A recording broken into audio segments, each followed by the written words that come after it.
గమనించారు. కానీ అరవింద్ కేజ్రీవాల్ కేవలం 250 ఓట్ల లీడ్ లో మాత్రమే ఉన్నారు. ఢిల్లీని 3 సార్లు ఢిల్లీ సింహాసనంపై ప్రమాణ స్వీకారం చేసిన అరవింద్ కేజ్రీవాల్ ఇప్పుడు 4వసారి కూడా ముఖ్యమంత్రిగా ప్రమాణ స్వీకారం చేయాలి అని ఆయన అనుకుంటూ ఉన్నారు. అరవింద్ కేజ్రీవాల్ ఇప్పటి వరకు వెనుకబడి ఉన్నారు.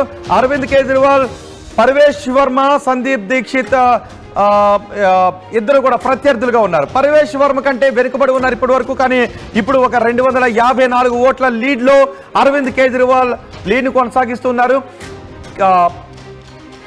పోస్టల్ బ్యాలెట్ లో మాత్రం అరవింద్ కేజ్రీవాల్ పూర్తిగా వెనుకబడి ఉన్నారు. పాపులర్ ఓటింగ్ దగ్గరకు వచ్చేసరికి, పాపులర్ ఓట్ లెక్కింపు దగ్గరకు వచ్చేసరికి అరవింద్ కేజ్రీవాల్ 250 ఓట్ల లీడ్ లోకి వచ్చారు. మనీష్ సిసోడియా కూడా ఉద్యోగస్తుల ఓట్ల విషయంలో పోస్టల్ బ్యాలెట్ ఓట్లలో వెనుకబడి ఉన్నారు. ఇప్పుడు మనీష్ సిసోడియా కూడా ముందుకు వచ్చారు. అతిషి ఇంకా వెనుకబడి ఉన్నారు. కల్కాజీ నుంచి పోటీకి దిగిన అతిషి, రమేష్ బిధూరి చేతిలో ఇంకా వెనుకబడి ఉన్నారు. అరవింద్ కేజ్రీవాల్ మాత్రం 254. మనీష్ సిసోడియా కౌంటింగ్ కేంద్రంలో ఉన్నారు. మనీష్ సిసోడియా జంగ్పురా నియోజకవర్గం నుంచి ఆయన పోటీ చేశారు. కౌంటింగ్ కేంద్రంలో మనీష్ సిసోడియా అక్కడ పోలింగ్ సరళిని పర్యవేక్షిస్తూ ఉన్నారు. ఆ టేబుల్స్ దగ్గర నెంబర్స్ ని నోట్ చేసుకుంటూ ఉన్నారు.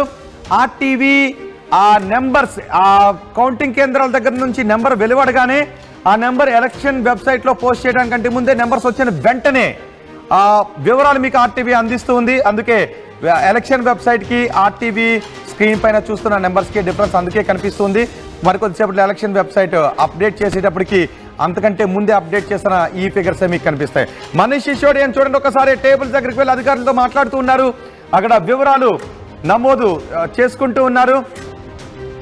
మనకి అలకలంబ కూడా వెనుకబడి ఉన్నారు. కల్కాజీ నియోజకవర్గంలో అలకలంబ వెనుకబడి ఉన్నారు. రమేష్ బిధూరి అక్కడ నుంచి ముందంజలో ఉన్న అతిషి కూడా మనకి కనిపిస్తూ ఉన్నారు. అతిషి కూడా ప్రస్తుతం వెనుకబడే ఉన్న పరిస్థితి కనిపిస్తోంది. అలకలంబ కూడా మనకి ఆర్టీవీ స్క్రీన్ పైన చూడొచ్చు. ఎస్, మనకి బీజేపీ లీడర్ తాడూరు శ్రీనివాస్ అందుబాటులో ఉన్నారు. శ్రీనివాస్ గారు నమస్తే అండి. శ్రీనివాస్ గారు, మనం ఎగ్జిట్ పోల్ ఫలితాలు వచ్చిన రోజు మాట్లాడుకున్నాం. దాదాపు అవే ఫలితాలు ఇప్పుడు ఎర్లీ ట్రెండ్స్ అయినప్పటికీ కూడా అవే ట్రెండ్స్ అక్కడ ప్రతిబింబిస్తూ ఉన్నాయి. బీజేపీ శ్రేణుల్లో సంబరాలు మొదలయ్యాయి. హ్యాపీగా ఉన్నారా? చాలా హ్యాపీగా ఉన్నట్టున్నారు. నేను హాఫ్ సెంచరీ మీద అన్నాను. తప్పకుండా లాస్ట్ కౌంటింగ్ అయిపోయే వరకు మ్యాజిక్ ఫిగర్ దాటినాము. కొన్ని ఛానళ్లలో చాలా మంది మిక్స్డ్ ఒపీనియన్ కూడా చెప్పినారు. ఏది కోalition ఎట్లా, మీరు కాంగ్రెస్ తో ఎట్లా పోతారు, తక్కువ వస్తాయి, ఆప్ తో ఎట్లా పోతారని. అవన్నీ కూడా పటాపంచలు అయిపోయి కంప్లీట్ మెజారిటీ సునాయాసంగా మ్యాజిక్ ఫిగర్ దాటినాం. హాఫ్ సెంచరీకి కూడా దాటుతా ఉన్నాం. సో నేనే ఒకటే చెప్పాను, ఈ రోజు ఎన్నికలు ఢిల్లీలో కేజ్రీవాల్ గారు ఓన్లీ తిట్ల పురాణం చేతిలో పట్టుకొని ఢిల్లీ వీధులు వెంబడి తిరిగాడండి. మేము చేసిన అభివృద్ధి ఢిల్లీని ఏ రకంగా ఈ 10 ఏళ్లలో ఎక్కడెక్కడ ఇబ్బంది. తాడూరు శ్రీనివాస్ గారు ఒక్కసారి ఇంపార్టెంట్ అప్డేట్. బీజేపీ ఇప్పుడు 42 స్థానాల్లో మాత్రమే లీడ్ లో, 42 స్థానాల్లో లీడ్ లో ఉంది. తన ఆధిక్యతను క్రమక్రమంగా తగ్గించుకుంటూ వస్తుంది. లీడ్ ను క్రమక్రమంగా తగ్గించుకుంటూ వస్తుంది. అఫ్ కోర్స్ మ్యాజిక్ ఫిగర్ కు దాటే లీడ్ లో ఉన్నప్పటికీ తన 50 మార్కులు మాత్రం కోల్పోయి ఇప్పుడు 42 స్థానాల లీడ్ లో ఉంది. ఆమ్ ఆద్మీ పార్టీ 28 స్థానాల లీడ్ ను కొనసాగిస్తోంది. ఇది కూడా ఎగ్జిట్ పోల్ అంచనాలకు దగ్గరగానే ఉంది. కానీ ఇంతవరకు వచ్చిన లీడ్ ను మాత్రం మన ఆర్టీవీ స్క్రీన్ పైన చూస్తున్నాం. ఎగ్జిట్ పోల్ ఫలితాలే. ఒకవేళ ఎవరు అధికారంలోకి వచ్చినా మ్యాజిక్ ఫిగర్ కి కొంచెం దగ్గరగానే 2 పార్టీలు కూడా ఉండే అవకాశం ఉంటుందని ఎగ్జిట్ పోల్స్ చెప్పాయి. ఆమ్ ఆద్మీ పార్టీ కూడా మ్యాజిక్ ఫిగర్ కి కేవలం 8 స్థానాల దూరంలోనే ఉంది. 8 స్థానాల దూరంలోనే ఉంది.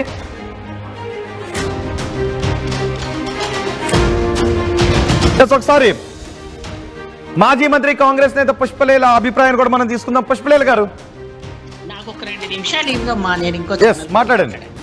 ఇప్పుడు ఏముందంటే ఇప్పుడు సరే మీరు అన్నట్టుగా మా మధ్యలో కోఆర్డినేషన్ లేదు కానీ అన్నారు, కానీ మాతో ఇంకా వాళ్ళు కలిసే ఉన్నారు కదా.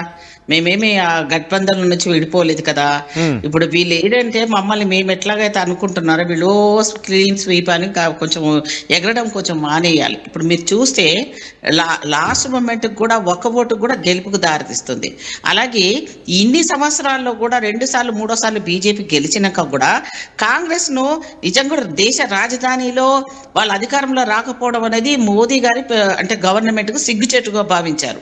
ఈసారి దాన్ని ప్రెస్టేజ్ గా తీసుకొని ఎన్ని రకాలుగా శక్తియుక్తులన్నీ ప్రదర్శించి మరి కేజ్రీవాల్ మీద నిన్న కూడా చూడండి ఏసీబీ రైడింగ్లు చేయించారు. అవసరమా అండి వీళ్ళకి? అవి ఆగొచ్చు కదా. వాళ్ళని ఏ రకంగా హింసలు పెట్టాలో పెట్టేశారు. సరే అది ఏమైనా కానివ్వండి, ప్రజలే ఆయుధంగా తీసుకున్న ఓటు హక్కు మీద ఆధారపడ్డారు. వీళ్ళు పెద్దగా విరిగిపోతున్నారు. క్లీన్స్ వైపు క్లీన్స్ అంత ఆశలు వద్దులేండి. లాస్ట్ వరకు కూడా నేనైతే అంటున్నాను, తప్పకుండా విజయం అనేది బీజేపీ గెలవడం అనేది ఈ దేశానికి మరొకసారి పెద్ద ఇది. ఎందుకంటే ఇప్పటికే చాలా వరకు అమెరికా సంబంధాలు అనే దేశాన్ని ఏ రకంగా నాశనం అయ్యి పిల్లల సంఖ్య ఢిల్లీ ఓటరు ఎందుకు కాంగ్రెస్ అసలు దగ్గరికి రానవటం లేదు? అన్నాళ్ళు ఢిల్లీ నేలిన కాంగ్రెస్ పార్టీ ఇప్పుడు ఢిల్లీలో కనీసం ఉనికిలో కూడా లేని పరిస్థితి ఎందుకు వస్తుంది? దానికి కారణం ఏంటంటే ఒకరేమో అధికారంలో, ఇద్దరు అధికారంలో ఉన్న వాళ్ళేనండి. అందువల్ల మమ్మల్ని ఏ రకంగా కూడా అసలు ఎంటర్ కూడా కానియకుండా విశ్వ ప్రయత్నాలు చేశారు. ఇప్పుడు కేజ్రీవాల్ చేసిన కొన్ని పొరపాట్ల వల్ల జరిగిండొచ్చేమో కానీ ప్రజలకు మాత్రం మధ్యతరగతి ఎవరున్నారో వాళ్ళకందరికీ కూడా ప్రజలకు మనస్సుల్లో కూడా కాంగ్రెస్ పార్టీ అనవసరంగా ఎందుకు వీళ్ళతో పోటీ చేసింది, క్లియర్ గా ఉండేటే బాగుండేది అన్నది ప్రజల్లో కూడా వచ్చింది. కాదు, కనీసం ఒక్క సీట్లో కూడా ప్రభావాన్ని చూపని పరిస్థితి వస్తుంది కదా. 3 సార్లు నుంచి వరుసగా హ్యాట్రిక్ 0. పుష్పలీల గారు హ్యాట్రిక్ 0. కాదమ్మా, నువ్వు అట్లా అనకు.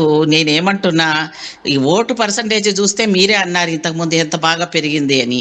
అయితే మా తప్పిదాలు కూడా కొన్ని ఉన్నాయి, నిజంగా కూడా నేను ఒప్పుకుంటాను. యాజ్ ఏ కాంగ్రెస్ వాదిగా వాళ్ళతో కలిసి ఉన్నాం కాబట్టి మేము ఈ రకంగా సరెండర్ అయి ఉన్నట్టుగా, లేకపోతే వాళ్ళతో ఉన్నట్టుగా ఉన్నది వాళ్ళ ఇంపాక్ట్ మీద పడి ఉండొచ్చు. కానీ అదర్వైజ్ మేము ఇండివిజువల్ గా కూడా మళ్ళీ కూడా మేము ధైర్యం చేసి ఢిల్లీ లెవెల్లో మేము వెళ్ళి ఉంటే చాలా బాగుండేది. అలానే బీజేపీ మాత్రం చేసేసినంత మాత్రం ఈ దేశాన్ని మొత్తం మీద ఉద్ధరిస్తారనుకో కళ్ళ కంటే దేశానికి ఉద్ధరణ పక్కన పెడితే మీరు బీజేపీని అధికారంలోంచి పారదోలాలి అనుకున్న మీ కళలు 3వసారి అక్కడ విఫలమయ్యాయి. ఇప్పుడు రేపు బీహార్ ఎన్నికలు జరగబోతూ ఉన్నాయి. సో బీహార్ ఎన్నికలకు బీజేపీ ఒకసారి అప్డేట్ చూద్దాం. బీజేపీ 40 స్థానాల ఆశీర్వాद भारतीय जनता पार्टी को मिला है और कट्टर बेईमान पापी आपके बेल वाले सीएम अरविंद केजरीवाल को जनता ने वोट की ताकत दिखाई है. उनके सारे बड़े नेता भी पीछे चल रहे हैं रुझानों में. जितना भ्रष्टाचार कट्टर बेईमान अरविंद केजरीवाल ने किया था वो सब उजागर हुआ. भारतीय जनता पार्टी ने, कार्यकर्ताओं ने मोदी जी के नेतृत्व में, राष्ट्रीय अध्यक्ष जेपी नड्डा जी के नेतृत्व में, अमित शाह जी के नेतृत्व में, वीरेंद्र सचदेवा जी के नेतृत्व में बहुत मेहनत से, बहुत ईमानदारी से चुनाव लड़ा है. और हम आशा करते हैं कि जनता का आशीर्वाद भी हमें मिलेगा और भारतीय जनता पार्टी दिल्ली को नई ऊंचाइयों पे लेके जाएगी. और ये कहना गलत नहीं होगा रुझान को देखते हुए कि दिल्ली के दिल में नरेंद्र मोदी जी और भाजपा हैं और नरेंद्र मोदी जी के दिल में आपको स्पष्ट करूं, मेरा नहीं है, राजीव कुमार जी का इलेक्शन कमिश्नर का बयान है कि 9:30 बजे पहला जो काउंटिंग होती है उसका पहला रिजल्ट 9:30 बजे आता है. బ్రేకింగ్ చూస్తున్నాం మనం. ఈ ఎన్నికల్లో కాంగ్రెస్ కి అనుకూలంగా ఉన్న అంశం ఇది. కాంగ్రెస్ ఒక స్థానంలో లీడ్ లో ఉంది, కానీ ఓట్ షేర్ మాత్రం కాంగ్రెస్ ఢిల్లీలో గతంతో పోల్చుకుంటే భారీగా పెంచుకుంది. గతంతో పోల్చుకుంటే ఈసారి డబుల్ అయింది కాంగ్రెస్ ఓట్ షేర్. ఈ ఎన్నికల్లో కాంగ్రెస్ ఓట్ షేర్ ఏకంగా 7% పెరిగింది. గత ఎన్నికల్లో దగ్గరగా 4% మాత్రమే ఓట్ షేర్ను సాధించిన కాంగ్రెస్ ఈసారి ఓట్ షేర్ రెట్టింపైంది. రెట్టింపైన ఉత్సాహంలోనే కాంగ్రెస్ సరిపెట్టుకోవాల్సిన అవసరం ఉంటుందా, లేదంటే వ్యూహాలు ఫలించలేదు అనే కాంగ్రెస్ అంతర్మదనం చేసుకోవాల్సిన అవసరం ఉంటుంది. కానీ ఏదేమైనప్పటికీ కాంగ్రెస్ ఓట్ షేర్ ఇక్కడ పెరిగింది. ఒకవేళ కాంగ్రెస్ ఆమ్ ఆద్మీ పార్టీ రెండు వ్యూహాత్మకంగా ఈగోస్తో ముందుకు కాకుండా వ్యూహాత్మకంగా ముందుకు వెళ్ళుంటే వేరే విధంగా ఉండేది. ఒకసారి పుష్పలేల్ గారితో మాట్లాడదాం. పుష్పలేల్ గారు, ఓట్ షేర్ని రెట్టింపు చేసుకున్నారు అనే సంతోషపడతారా, లేకపోతే ఈగోస్తో వెళ్ళామే అయ్యో అని బాధపడతారా? లేదు, ఒకటి మీరు అన్నట్టు అది సంతోషమే. ఇంత పోటీలో కూడా మేము అంత ఓటు పర్సంటేజ్ జనాలు మాకు ఆశీర్వదించారంటే మాకు సంతోషమే. అయినప్పటికీ మీరు అన్నట్టుగా ఈ మోదీని గెలిపించడంలో నిజంగా కూడా మేము కొద్దిసార్లు తప్పిదం జరిగిందని అనుకుంటున్నాము. ఇద్దరు కలిసి ఉండుంటే చాలా బాగుండేది. ఆ పక్కన అది జరగకపోవడం అనేది కూడా కొంచెం మైనస్ గానే భావిస్తున్నాను. ఎందుకంటే కాంగ్రెస్ పార్టీ నిజంగా కూడా ఎక్కడైనా కూడా భారతదేశ ప్రజలందరూ కూడా రాహుల్ గాంధీ నాయకత్వాన్ని ఎప్పుడైతే పాదయాత్ర చేశారో అందరూ కూడా ఆశీర్వదించారు. ఈరోజు ఢిల్లీ రాజకీయాలు అప్పుడు ఇప్పుడు అభివృద్ధి అనేది ఏదైనా చేసిందంటే అది ఢిల్లీకి ఐకాన్గా ఉన్న కాంగ్రెస్ పార్టీ ద్వారానే జరిగింది. అయినా కూడా ఏం చేస్తాం, జనాలని మిస్మరైజ్ చేయడంలో మోదీ మాయ జనాలు పడుతున్నారు. ఈ మాయ దేశానికి ఎక్కడ నాశనం చేస్తుందని నా భయం. కాదు అంటే కోట్లాది మందిని మాయ చేసేయడానికి అవకాశం ఉంటుంది. ఒకవేళ బీజేపీ గెలిస్తే ఈవీఎంలను మేనేజ్ చేశారు, ప్రజల మనసులను మాయ చేశారు. ఏమండి వినండి, 9 గంటల వరకు కూడా ఈవీఎంలు తెరుచుకోలేదంటే ఇంతవరకు ఎప్పుడన్నా జరిగిందా? 9:30 వరకు కూడా ఈవీఎంలు తీసుకోలేదు, ఇంతవరకు కూడా లేదు. 70 స్థానాలకు ఎన్నికలకు సంబంధించి ఈ రకంగా ఎలక్షన్ కమిషన్ నిర్వహించడం అనేది ఎప్పుడన్నా జరిగిందా? మనకు ఇక్కడ ఏదో అనుమానాలు. మనకు అసలు ఈవీఎంలు వద్దు అని చెప్పి సుప్రీంకోర్టులో మేము ఒకసారి తాడు శ్రీనివాస్ గారితో మాట్లాడారు. మళ్ళీ మీరు ఈవీఎం దగ్గరికి వస్తున్నారు. తాడు శ్రీనివాస్ గారు, ఈవీఎంలు లేకుండా బ్యాలెట్ వెళ్తే మోదీ అసలు బయటపడుతుంది. అసలు దాన్ని అంగీకరించడం లేదు కదా శ్రీనివాస్ గారు. ఓకే, నేను I can understand today's situation of my అంటే చాలా నేను గౌరవంగా చూసే మా ఎక్స్ మినిస్టర్ పుష్పలీల గారిని. సో డెఫినెట్లీ వన్స్ అగైన్ తిట్ల పురాణమే బీజేపీ మీద చేసి గెలుద్దాం అనుకుని అనుకుంది. మళ్ళీ మీరు ఇక్కడ కూడా పర్సన్ లాగానే మాట్లాడుతూ ఉన్నారు. నేనేమంటున్నా అంటే క్లియర్ గా మీరు రాహుల్ గాంధీ గారు యమునా నది దగ్గరికి పోయి వాటర్ చూపించడం కానీ, ఆ ట్రాఫిక్ కంజెషన్ కానీ, పొల్యూషన్ మీద కానీ, అనేక రకమైనటువంటి అడ్మినిస్ట్రేటివ్ ల్యాబ్స్ మీద రాహుల్ గాంధీ గారు చాలా స్పష్టంగా ప్రసంగాలు ఇచ్చినారు ఆప్ మీద. కానీ మీరేమో ఆప్ ని వెనకేసుకొస్తా ఉన్నారు. సరే, అది ఆ సిచ్యువేషన్ ఏంటో నాకు తెలియదు. కానీ నేనేమంటున్నానంటే ఒక్క నిమిషం విత్ డ్యూ రెస్పెక్ట్ 1 minute నేను విత్ డ్యూ రెస్పెక్ట్ ఒక్క నిమిషం ఓకే. ఇప్పుడు మీరు ప్రసంగించిన దాంట్లో బీజేపీని తిట్టడం తప్ప నాకు వేరే ఏం కనిపించలేదు. ఒక్క నిమిషం, నేనేమంటున్నా అంటే నేను ఇంత ముందే చెప్పిన ఢిల్లీ వీధులలో తిట్ల పురాణం పట్టుకొని తిరిగినటువంటి ఆప్ అదొక్కటే తప్ప తను చేసిన పనులు ఎక్కడ కూడా ఉటంకించలేదు. బీజేపీ ఈసారి మేము ఏం చేసినామంటే ప్రజలకు ఢిల్లీ సిచ్యువేషన్ 10 ఏళ్ల పరిపాలన తర్వాత ఏమైంది, మేము ఏమేం చేసినాం, మెట్రో ట్రైన్స్ ఏ రకంగా మేము పెంచినాం, ఇవాళ 60 లక్షల జనాభాని ట్రాన్స్పోర్టేషన్ చేసే విధంగా చాలా స్మూత్ వేలా చేసినాం. ఎందుకంటే రోడ్ల మీద ట్రాఫిక్ కంజెషన్ చూసినాం.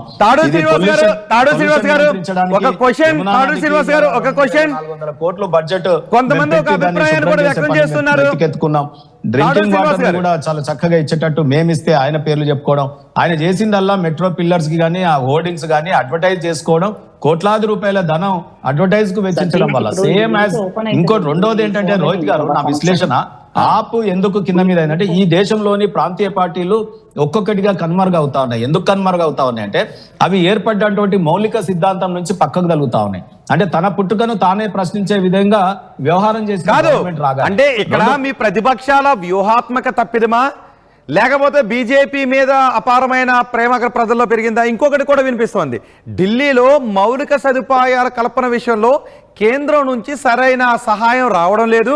కాబట్టి ఇప్పుడు కేంద్రంలో మళ్ళీ బీజేపీ అధికారంలో ఉంది. ఒకవేళ మళ్ళీ బీజేపీ అక్కడ ప్రాంతీయ పార్టీని అధికారంలోకి తీసుకొస్తే ఢిల్లీలో మౌలిక సదుపాయాల కల్పన ఆగిపోతుందేమో అనే భయంతో కూడా బీజేపీకి కొంతమంది ప్రజలు మొగ్గు చూపారు అనే చర్చ కూడా జరుగుతోంది.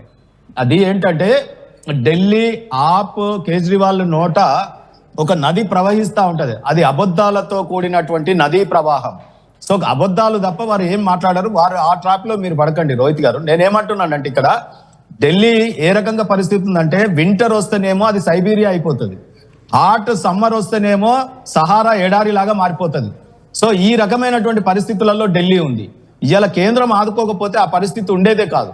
ఇంతకుముందు నేను రాజకీయంగా ఒక విశ్లేషణ చేయదలుచుకున్నా. ఈ దేశంలోని ప్రాంతీయ పార్టీ, అది ఇప్పుడు బీఆర్ఎస్ పార్టీ ఉంది, దేనికి పుట్టింది? టీఆర్ఎస్ పార్టీ పేరుతో తెలంగాణ కోసం పుట్టింది, తన పేరుని తానే మార్చుకుంది బీఆర్ఎస్ గా. కొన్ని పార్టీలు కొన్ని సిచ్యువేషన్స్ బట్టి పుట్టుకొస్తాయి. తెలుగుదేశం ఇప్పుడు భాషా ప్రాతిపదికన తెలుగువాడి ఆత్మగౌరవం మీద పుట్టుకొచ్చింది. సో అనేక పార్టీలు ఈ దేశంలో అలా మౌలిక సిద్ధాంతం మీద పుట్టుకొచ్చినటువంటి దానికి తిలోదకాలు ఇచ్చింది. ఉదాహరణకి ఫిగర్సే చూద్దాం, శ్రీనివాస్ గారు ఫిగర్సే చూద్దాం. కాంగ్రెస్ పార్టీ తన ఓట్ షేర్ ను డబుల్ చేసుకుంది. కాంగ్రెస్ పార్టీ ఓట్ షేర్ ను Aam Aadmi party vote share ను రెండు కలిపితే మీరు సాధించిన ఓట్ షేర్ ను దాటుకుని వెళ్తున్నాయి. సో వాళ్ళు వ్యూహాత్మకంగా ముందుకు వెళ్ళుండుంటే ఫలితాలు వేరే విధంగా ఉండేవి. మీరు చదివిన గణిత శాస్త్రం వేరుంటుంది. పొలిటికల్ గణితంలో మీరు ఆ రకంగా ఉండదు. 1+1 చెయ్యలేం మనం. నేనేమంటున్నానంటే దీని వేరే ఉంటుంది లెక్కలన్నీ కూడా. పాలిటిక్స్ లో ఆప్ను వద్దనుకున్నది వాస్తవం. ఆప్ను వద్దనుకున్నప్పుడు వారికి ఆల్టర్నేటివ్ గా బీజేపీ కేంద్రంలో ఉంది, ఇక్కడ కూడా ఉంది. డబుల్ ఇంజిన్ సర్కార్ మోడల్లో మనం కొన్ని పనులు ఇంకా చేయాల్సినవి ఉన్నాయి. ఇవాళ అనేక హైవేలు, ఇప్పుడు బాంబేకి హైవే నిర్మాణం చేస్తా ఉన్నాం. మెట్రో కొత్త స్టేషన్ల నిర్మాణం జరుగుతూ ఉంది. ఉన్న రైల్వే స్టేషన్లు అన్ని ఇంటర్నేషనల్ ఎయిర్పోర్ట్ స్థాయిలో డెవలప్ చేస్తా ఉన్నాం. ఇవన్నీ ప్రోగ్రెస్. యమునా నదిని క్లీనింగ్ మీద భుజాన్ని ఎత్తుకున్నాం.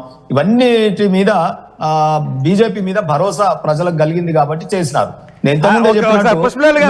అవినీతి వ్యతిరేకంగా బీజేపీ మీద అపారమైన భరోసా పెరిగింది. పుష్పలేలు గారు అంగీకరిస్తారా? ఏం భరోసా అండి? యమునా దగ్గర గురించి నేను పుష్పలీల గారికి భరోసా కలిగింది అనలే, ఢిల్లీ ప్రజలకు కలిగిందన్న. వారు రోహిత్ గారు మనకు పంచాయతీ పెడతా ఉన్నారు. కాదు యమునా నది ఢిల్లీలోనే ఉంది. దేశ ప్రధానమంత్రికి ఇన్ని రోజులు కాక కనపడక కళ్ళు కనపడక అక్కడ రాహుల్ గాంధీ గారికి ఎలక్షన్లనే కనపడ్డా అనే అన్న ఒక్క నిమిషం ఆగే. అదేదో విషయం కలిపింది. ఒక ప్రధానమంత్రి ఆ లెవెల్లో మాట్లాడదు. ప్రధానమంత్రికి అన్ని కూడా సమానమే అక్కడ. కానీ అక్కడ ఆ పార్టీ ఉంది కాబట్టి దానికి ఎక్కడ క్రెడిబిలిటీ వస్తుంది అన్న ఉద్దేశంతో ఆ పార్టీని అసలు అక్కడ ఉండే డెవలప్మెంట్ మౌలిక సదుపాయాలకు కానీ ఎక్కడ ఫండ్ కేటాయించలేదు. ఎవరండి అవన్నీ కూడా ఫ్లైట్లు, విమానాశ్రయాలు, నేషనల్ హైవేస్ చూస్తారా? మౌలికమైన సదుపాయాలు పేదవారికి ఏం కావాలన్నది ఎన్నడైనా మోదీ పట్టించుకున్నాడా? అక్కడ పట్టించుకోరు. అది స్టేట్ గవర్నమెంట్ చేస్తుంది. పట్టించుకున్నాడా? మీరు మినిస్టర్ గా చేశారు. స్టేట్ గవర్నమెంట్ పట్టించుకుంటుంది. స్టేట్ సబ్జెక్ట్ 2% పడేపించాడండి ఆయన గురించి మాట్లాడతారేంటండి? ప్రజలను ఎంత మోసం చేస్తున్నారు. మీరు ఇక్కడ మోదీకి ఎప్పుడు కూడా అధికారం ఇచ్చండి బాబు. ఏమన్నా బిగ్ బ్రేకింగ్ మనకు అందుతోంది. గతంతో పోలిస్తే కాంగ్రెస్ ఓట్ షేర్ రెట్టింపు కావడమే కాదు, కేజ్రీవాల్ లీడ్ లోకి వచ్చారు. కేజ్రీవాల్ బీజేపీ అభ్యర్థి పరమేశ్వరంపై 254 ఓట్ల లీడ్ లో కేజ్రీవాల్ ఉన్నారు. ఇంతవరకు కేజ్రీవాల్ వెనుకబడుతూ వచ్చారు. పాపులర్ ఓటు లెక్కింపులో కేజ్రీవాల్ ఆధిక్యతను కొనసాగిస్తున్నారు. కేజ్రీవాల్ పోస్టల్ బ్యాలెట్ విషయంలో మాత్రం వెనుకబడి ఉన్నారు. న్యూఢిల్లీలో కేజ్రీవాల్ చెమటోడ్చాల్సి వస్తోంది. గట్టిగా ఆయన చీపురును పట్టుకొని గట్టిగా తుడవాల్సి వస్తోంది. కేజ్రీవాల్ చాలా కష్టపడాల్సి వస్తోంది. ఈసారి చీపురికి అందలేదు, ప్రజల నాడి దొరకలేదు. చీపురు అక్కడ ప్రజల ఆకాంక్షలను తీర్చడంలో వెనుకబడి ఉందని అనుకున్నారు. ఇప్పుడు కేజ్రీవాల్ చాలా గట్టిగా ఓడ్చాల్సి వస్తోంది. కేవలం 300 ఓట్ల ఆధిక్యంలో మాత్రమే కేజ్రీవాల్ ఉన్నారు. కల్కాజీలో ముఖ్యమంత్రి అతిషి, ఢిల్లీ ముఖ్యమంత్రి అతిషి 1300 ఓట్ల వెనుకంజలో ఉన్నారు. మనీష్ సిసోడియా కూడా మరోసారి వెనుకంజలో ఉన్నారు. మనీష్ సిసోడియా జంగ్పురా నుంచి ఆయన పోటీ చేశారు. గతంలో పత్పర్గంజ్ నుంచి పోటీ చేసిన మనీష్ సిసోడియా ఈసారి జంగ్పురా నుంచి పోటీ చేశారు. వ్యూహంలో భాగంగా జంగ్పురా నుంచి పోటీ చేశారు. అక్కడ గతంలో 2 సార్లు గెలిచిన ప్రవీణ్ కుమార్ కాదని మనీష్ సిసోడియా ఈసారి పోటీ చేశారు. కానీ మనీష్ సిసోడియా అక్కడి నుంచి కూడా వెనుకంజలో ఉన్నారు. సో ఆమ్ ఆద్మీ పార్టీ ముఖ్య నేతలంతా కూడా ఇప్పుడు వెనుకంజలో ఉన్నారు. ఢిల్లీ మాజీ ముఖ్యమంత్రి అరవింద్ కేజ్రీవాల్ మాత్రం 300 ఓట్ల ఆధిక్యంలో ఇప్పుడు కనబరుస్తున్నారు. చాలా కష్టపడాల్సిన పరిస్థితి కనిపిస్తుంది. ఎస్, పుష్పలీల గారు, తాడు శ్రీనివాస్ కూడా మనకి అందుబాటులో ఉన్నారు. పుష్పలీల గారు, తాడు శ్రీనివాస్ గారు, దేశంలో కాంగ్రెస్ పరిస్థితి ఏంటి? కాదండి, శ్రీనివాస్ అన్న ఎంత చెప్పినా ఎన్ని చేసినా ఈ భారతదేశానికి మోదీ ప్రధానమంత్రిగా ఉన్న ఇస్ పార్ 400 పార్ అన్న ఎంత తగ్గిపోయిందో ఒకసారి దానికి సమాధానం చెప్పమనండి. మోదీ మోదీ మోదీ అని బీజేపీని మొత్తం సత్యనాశ చేసేసి ఎలక్షన్ అమిత్ షా మోదీ వచ్చిన తర్వాత ఏ రకంగా నిర్వహిస్తున్నారు, గెలిచిన వాళ్ళని మా కాంగ్రెస్ పార్టీ నుంచి ఇతర రాష్ట్రాల్లో ఇలా కొనుక్కున్నారు. ఇప్పుడు కూడా వీళ్ళని కూడా కొనుక్కుంటామని ఆఫర్లు ఇచ్చారు. కేజ్రీవాల్ గవర్నమెంట్ లో తీసుకుంటాము, కేజ్రీవాల్ మనుషులను ఎమ్మెల్యేలను వాళ్ళని వీళ్ళను అంటే ఎలాగో మీ పార్టీ నేతలు అమ్ముడుపోతారని ప్రజలు ఓట్లే లేదా ఆశలు చూపిస్తున్నారండి. కాదు, ఓకే, అది కాదు, ప్రజలు ఎందుకు ఓట్లే లేదు అంటే మా పార్టీ నేతల్ని కొనుగోలు చేసే ప్రయత్నం చేస్తారని మీరు అంటున్నారు. సో మీ పార్టీ నేతలు ఎలాగ అమ్ముడుపోతారు అనే ఉద్దేశంతో ఓట్లు వేయలేదు అనుకుంటున్నారా? కాదు అమ్ముడుపోవడం కాదు, కొనుక్కోవడానికి ముందు నుంచే పోయి మా మ్యాచ్ ఫిక్సింగ్ చేసే దొంగ రాజకీయాలు ప్రజాస్వామ్యాన్ని కూల్ చేసే దొంగలుగా వీళ్ళు మిగిలిపోయారు. ఎన్ని రాష్ట్రాల్లో చూడలేదు మీరు? అదెందుకు అడగరు? మమ్మల్ని ఆ రకంగా కొనుక్కున్న అమిత్ షా లాంటి వాళ్ళు ఈ రోజు పార్లమెంట్ లో అంబేద్కర్ గురించి అవమానపరిచి మొత్తం అన్ని స్టేట్లలో పోయి అంబేద్కర్ పేరు చెప్పకుండా ఓట్లు అడిగినారా వీళ్ళు? ఇక్కడికి వచ్చే